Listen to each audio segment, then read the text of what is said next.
누적 조회수만 2억 뷰인 탄탄한 원작 작가가 직접 쓴 더 탄탄한 대본, 충무로 대형 배우 총출동한 초우와 캐스팅, 인물들의 서사를 더욱 깊이 있게 담아낸 독보적 구성, 캐릭터 관계성 맛집에 장르도 맛집, 500억 원의 대규모 제작비가 실감나는 때깔 좋은 퀄리티와 세심한 연출까지 원작을 뛰어넘는 스케일로 호평에 호평을 받은 드라마 무빙이 막을 내렸습니다.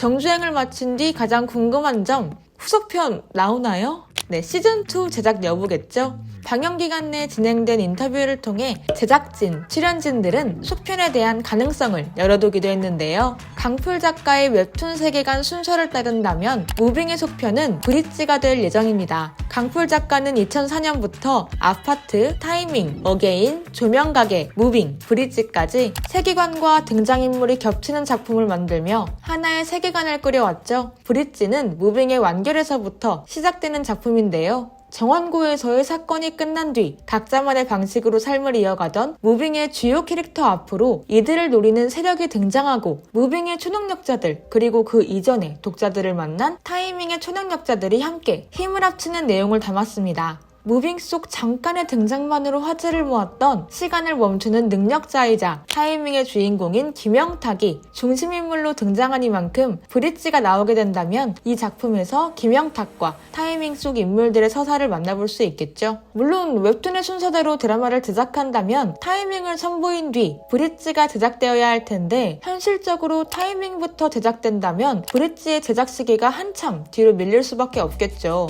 무빙도 2021년 촬영을 시작해서 촬영만 1년, 후반 작업에 1년, 각본 작업까지 합친다면 적어도 3년의 시간이 걸린 작품이었으니까요. 무빙 다음 타이밍, 브릿지가 이어진다면 아무래도 무빙과 브릿지 사이 물리적 시간이 길어질 테고 그런 배우들의 스케줄이나 노화 등 여러 조건에서 자유로울 수 없을 겁니다. 어쩌면 브릿지와 그 이후의 작품이라 예고된 히든의 이야기를 섞은 작품이 시즌2로 나오지 않을까 예측해볼 수도 있을 텐데요. 웹툰 무빙과 브릿지의 초능력자들은 추후 히든이란 팀으로 활동하게 됩니다. 이 이야기가 브릿지의 후속 웹툰으로 연재될 예정이었으나 아직까지 독자들과 만나지 못하고 있죠. 강풀 작가가 드라마 무빙의 각본을 직접 도맡았기 때문에 작업 시기가 겹쳐서 히든은 아직 그의 머릿속에만 있는 것이 아닐까 하는 합리적 추측을 해볼 수 있는데요. 하지만 원작 작가가 각본가였던 덕에 무빙에서 히든의 힌트를 미리 엿볼 수 있었으니 바로 프랭크의 존재였습니다. 초능력자들의 능력보단 그들의 인간성에 주목했던 봉석과 희수의 풋풋한 로맨스,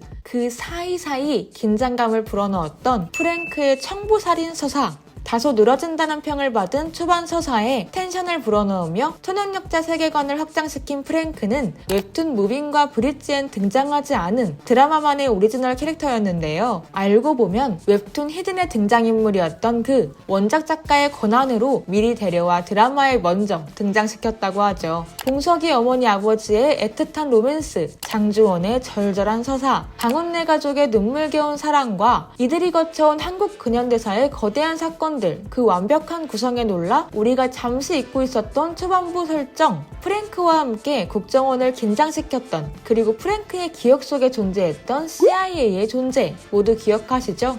모든 회차가 끝난 뒤 등장하는 쿠키 영상을 통해 다음 시즌에선 남북한을 넘어 CIA의 초능력자까지 이들과 엮일 수 있을 것이란 떡밥을 확인할 수 있었습니다. 놀랍게도 살아남은 듯한 프랭크가 자신의 어머니가 근무하던 클럽 앞에 내리는 장면이 등장했고요. 물론 장주원과 엮이기 전 들른 과거의 장면일 수도 있고요. 다음으론 그를 실종 처리한 CIA 요원 마크가 프랭크와 함께 훈련받던 5명의 초능력자 중 일라이어스에게 연락하는 장면이 담겼습니다. 만약 성인의 모습으로 등장한다면 백인 남성 배우가 캐스팅되겠죠. 민용준과 CIA 책임자 마크의 대화로 잠시 보류되었던 프랭크의 미션을 일라이어스가 맡아 진행되는 과정이 시즌2에 담길 듯한데요. 남북한을 넘어 다음 세대 육성을 계획하고 있을 전 세계의 수많은 정부들, 이들에게 맞서거나 협력할 다양한 국적의 초능력자들을 만나볼 수 있을지 기대가 되는 가운데 김두식과 징글징글한 인연을 자랑했던 마상구가 민용준의 자리에 오른 장면도 확인할 수 있었습니다.